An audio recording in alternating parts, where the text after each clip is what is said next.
सभी को नमस्कार। मैं डॉक्टर हर्षलता पेटकर, सहायक आचार्य, महात्मा गांधी अंतर्राष्ट्रीय हिंदी विश्वविद्यालय। सर्वप्रथम डॉक्टर सी जयशंकर बाबू जी और उनकी टीम का बहुत बहुत अभिनंदन करती हूँ, जो कि इस अंतर्राष्ट्रीय कार्यशाला में उन्होंने ऐसे विषय पर चर्चा रखी है, ऐसे विषय को सामने लाया है कि जो अत्यंत महत्वपूर्ण है। आज भारत स्टार्टअप का देश माना जाता है।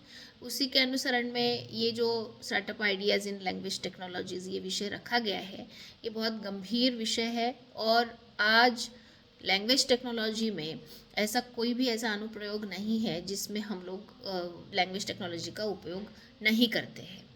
स्टार्टअप तो कई सारे हैं। स्टार्टअप में शिक्षा हो या स्वास्थ्य हो या टूरिज़्म हो या वित्त हो, ऐसे कई सारे क्षेत्रों में स्टार्टअप की नींव रखी जा रही है और कई सारे इंक्यूबेशन सेंटर के माध्यम से उनको सपोर्ट भी मिल रहा है।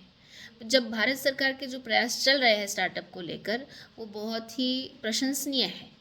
पर हमें ये एक चीज़ देखनी है कि जिस तरीके से हमारे लार्ज लैंग्वेज मॉडल्स, खास करके भाषा प्रौद्योगिकी को लेकर जो लार्ज लैंग्वेज मॉडल्स काम कर रहे हैं, चाहे वो चैट जीपीटी हो, क्लूड हो, परप्लेक्सिटी हो या फिर लामा हो, या जो जितने भी लार्ज लैंग्वेज मॉडल्स हैं, वो क्या भारतीय भाषाओं को पूरी तरीके से सपोर्ट कर रहे हैं क्या? अक्सर ये एआई मॉडल्स अंग्रेज़ी के लिए बने होते हैं, अंग्रेज़ी में बहुत अच्छे से ट्रेन होते हैं, क्योंकि अंग्रेज़ी का डेटा बहुत ज़्यादा उपलब्ध है। तो हमारी भारतीय भाषाओं का डेटा उपलब्ध नहीं होने के कारण एक इंक्लूजन की, एक समावेशन की भी समस्या सामने आती है। ये सबसे बड़ी चुनौती है कि डेटा का उपलब्ध न होना। इस वजह से हम लोग उस भाषा को टेक्नोलॉजी के साथ संवाद करने में जो कठिनाई होती है, ये हमारे सामने बहुत बड़ी चुनौती के रूप में सामने आ रहा है। तो स्टार्टअप आइडियाज़ में जो भाषा प्रौद्योगिकी को लेकर अगर कोई सोचता है, तो सबसे पहले डेटा पर काम होना चाहिए। डेटा हमारा इस तरीके से हो कि हमें केवल वो कंज्यूमर तक ना रखें, हमें प्रोड्यूसर भी बनाए। क्योंकि जिस तरीके से हमारे विश्वविद्यालयों में, जिस तरीके से हमारे रिसर्च इंस्टीट्यूट्स में जो शोध हो रहे हैं, वो शोध केवल शोध ही है, शोध तक ही सीमित है। वो एक बुक शेल्फ की शान बन के रह रहे हैं। क्या वो रिसर्च सही में कमर्शलाइज हो रहे हैं? क्या वो रिसर्च सही में एक प्रोडक्ट के रूप में हर आम आदमी तक पहुंच रहे हैं?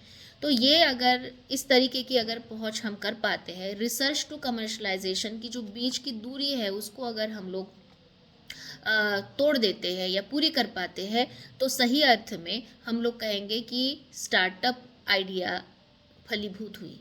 भाषा प्रौद्योगिकी ये विषय इतना आज महत्वपूर्ण है कि भाषा एक तरीके से इंजन बनी हुई है। भाषा पर ही, भाषा प्रौद्योगिकी पर ही सारा दारोमदार टिका हुआ है। भाषा चाहे किसी एक भाषा से दूसरे भाषा में अनुवाद करने का हो, या फिर स्पीच टू टेक्स्ट का हो, या फिर टॉपिक मॉडलिंग हो, या किसी भी तरीके का भाषीय विश्लेषण हो, तो ये सारे के सारे जितने भी अनुप्रयोग हैं, वो क्या हम लोग हमारी भाषाओं के लिए, भारतीय भाषाओं के लिए कर सकते हैं? क्या हम लोग एक किसान को अपनी मातृभाषा में अपने उस इलाके की कुछ बोलियों को इंक्लूड करके उससे संवाद करने का प्रयास कर सकते हैं? क्या हम लोग किसी शिक्षा के क्षेत्र में मातृभाषा में अनुवाद करके पाठ्य पुस्तक को उस विद्यार्थी तक पहुंचा सकते हैं? तो ये कई सारे प्रश्न उपस्थित होते हैं कि क्या लैंग्वेज टेक्नोलॉजी ये सारा कर सकती है? वो भी भारतीय भाषाओं के लिए कर सकती है क्या?